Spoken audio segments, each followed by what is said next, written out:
ever get this feeling? Like you're just a tiny blip in the grand scheme of things. Like maybe, just maybe, we weren't the first ones to build empires and, accidentally spill coffee on our data pads. Well, you're definitely not alone in that thought. Yeah. Actually, today's Deep Dives is all about confronting that feeling head on. We're going way back, before humans even entered the scene. Okay, so who were the headliners before our ancestors stole the show? Let's talk about the Hadesians. Hadesians, okay. Gotta admit, that name sounds kind of ominous. Like, did they have a thing for fire demons and underworld vibes? Well, the name might be a bit on the nose, but it's the location that really sets the stage. We're talking about a star system that makes our little corner of the galaxy look like a tropical paradise. Oh, lay it on me. How bad could it be? Picture this. A star, way younger and more volatile than our sun, blasting out insane levels of radiation. And around this star, planets, yeah, but imagine them getting pummeled by a constant hailstorm of cosmic debris.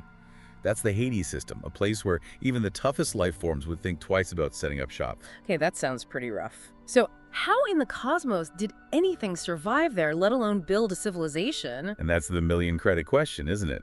But they did, and not just survive, they thrived. We're talking structures designed to weather those insane conditions. Radiation, meteor storms, the works. These Hadesians were clearly working with tech that would make our most advanced stuff look like, well, kids' toys. Hold on, back up a bit. You're saying these Hadesians had spaceships, cities, like Star Wars level stuff. The evidence points to a civilization at least as advanced as ours, if not more so, which makes their disappearance all the more puzzling. Disappearance? What, did they just pack up and move to a nicer star system? Maybe one with, a bit less cosmic bombardment? Around 300,000 years ago, they vanished. Poof. Gone.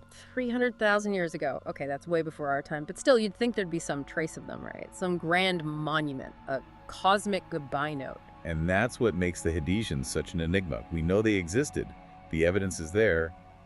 But what happened to them? So what are the leading theories? Did they get wiped out by some galactic plague? Or maybe did they have a little too much fun with some doomsday device? There's one theory that sends chills down the spines of even the most seasoned xenoarchaeologists. Interplanetary war. Interplanetary war. Okay, now we're talking. Like a full-on laser beams and spaceships kind of war. Imagine the kind of firepower it would take to not just conquer, but obliterate a civilization spread across an entire star system. Makes you wonder who they were up against or what they might have built that could cause that level of destruction. The Hades system is a harsh mistress, believe me. The constant radiation, the bombardment, it degrades everything. Finding anything intact after all this time is a miracle. But what we do find, it's intriguing, to say the least. Intriguing, like how? Spill the cosmic tea. Scattered across several planets and moons are these structures. They're like bunkers, almost, built with materials that seem to defy the system's natural decay. So if they had the tech to build fortresses that could withstand, well, everything that Hades could throw at them, what took them down? Precisely. Were these bunkers a last stand against some unbeatable enemy? Or a desperate attempt to ride out a cosmic storm? That's what we're trying to figure out. So not a lot to go on, huh? Just these super durable bunkers and a whole lot of questions. It's enough to make a space explorer want to curl up in a black hole and cry. Not so fast. Because there's another wrinkle in this cosmic tapestry. Remember how I said the Hades system is incredibly harsh on anything we try to find? Yeah, you weren't kidding about the whole cosmic car wash of doom thing. What about it? Well, that makes what we do find all the more important. And some of the evidence. Yeah. It suggests something even more incredible. Okay, you've officially hooked me. What kind of incredible are we talking about? Incredible how? Give me the cosmic cliffhanger. Some of the structures, the way they're positioned, the materials used, it suggests they might have been capable of manipulating things on a scale we can barely comprehend. Manipulating things? Like what? Planets? Stars? Don't tell me they built a Dyson sphere around that chaotic sun of theirs. Let's not get ahead of ourselves. But the evidence, as fragmentary as it is, hints at a level of technological mastery that's just mind-boggling. Which makes you wonder, if a civilization that advanced could vanish, what does that say about us? About the potential fragility of all civilizations? Okay, now you're just trying to keep me up at night, aren't you? But you've got a point. If the Hadesians, with all their tech, could be wiped out, what hope do we have? It's a question worth pondering. But let's shift gears for a moment. Bring our focus a little closer to home. Because while the Hadesian mystery is out there, in the vastness of space, there's a puzzle right here on Earth that's just as captivating. Oh, you mean there's more to this deep dive? Hit me with it. Remember how we were talking about vanished civilizations, lost knowledge? Well, let's talk about the Vasily fragment. The Vasily fragment, that rings a bell. Vaguely. Remind me. Picture this. It's 2832, an archaeological dig in Zafar Bay, Australia. They're expecting the usual, pottery shards, maybe an old flip phone from the early days of the network, that kind of thing. Setting the scene, I like it. So what'd they find? A prehistoric vending machine. Funnier than that, they unearthed this massive chunk of granodiorite. Granodiorite. Granodiorite. It's a type of rock.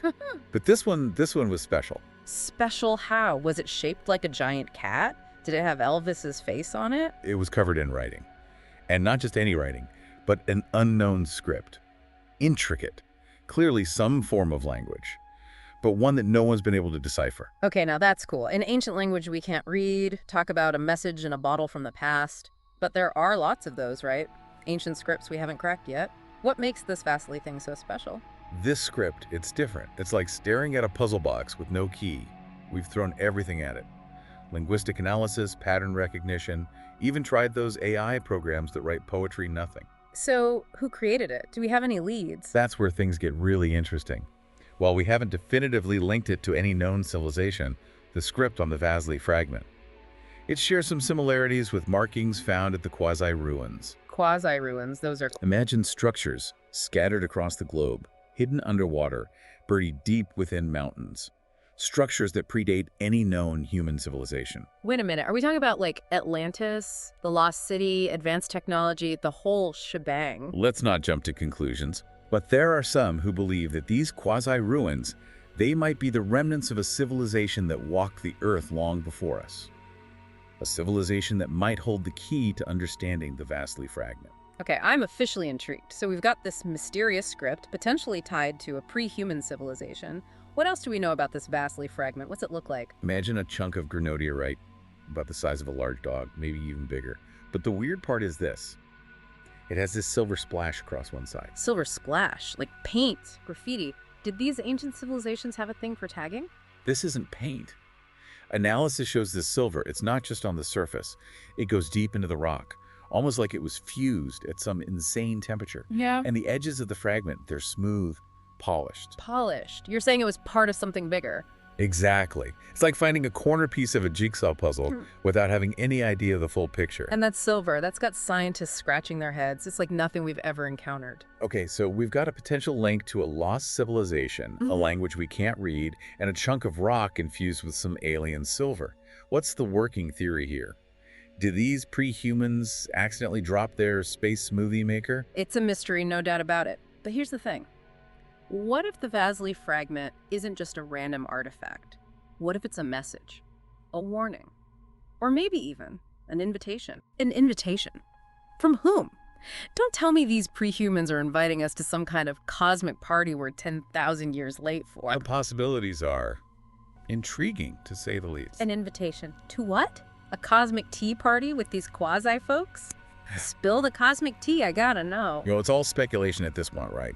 But think about it. We've got these two seemingly unrelated mysteries.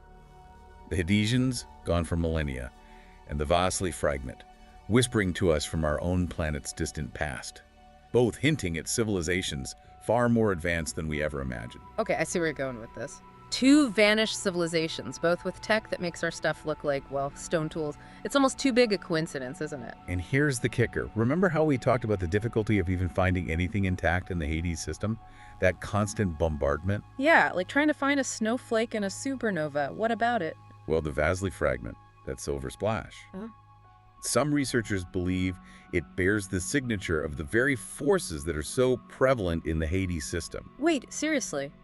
You're saying that little silver splash could be a calling card from the Hadesians? That they somehow left their mark on Earth hundreds of thousands of years ago? It's a long shot, sure. But the evidence, what little we have, is suggestive. Suggestive is an understatement. But if they were here, what were they doing? Leaving us a message, burying treasure, abducting our ancestors for their weird alien reality shows. Again, pure speculation. But it's those kinds of questions, those what-ifs, that drive us to keep digging, to keep searching for answers. And speaking of searching, what about the Vasily fragment itself? Any progress on cracking the code? You said our best and brightest haven't gotten very far. The script remains a mystery. But here's the thing about mysteries sometimes. It's not about finding the answers, but about understanding the questions. Okay, I'm listening. Break it down for me. The Vasily fragment, the Hadesian structures. What if they're not just artifacts, but challenges? Tests left behind by civilizations that came before, daring us to reach their level of understanding. A cosmic IQ test. And if we fail, we're stuck with dial-up internet and no more space exploration. That's a pretty high-stakes game we're playing. Maybe it's not about passing or failing. Maybe it's about the journey, about pushing our own boundaries, expanding our knowledge, evolving our understanding of the universe and our place in it. I guess that's a less stressful way to look at it. Instead of a test, it's more like a cosmic scavenger hunt.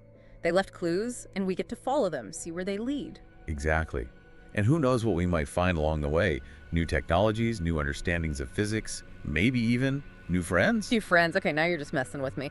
But I gotta admit, the idea of stumbling across another civilization out there, one that might actually be friendly, that's pretty exciting. It's a big universe out there full of wonders and mysteries. The Hadesians, the quasi-civilization, the Vasily fragment. They're just the tip of the cosmic iceberg. And it's up to us, the explorers, the dreamers, the curious minds, to keep searching, keep questioning, and keep pushing the boundaries of what we think we know. I couldn't have said it better myself. So to all you listeners out there, remember, the universe is a vast and mysterious place, and we are just beginning to explore its depths. Keep looking up, keep asking questions, and never, ever lose your sense of wonder. This has been The Deep Dive, reminding you that the greatest journey is the journey of discovery. Until next time,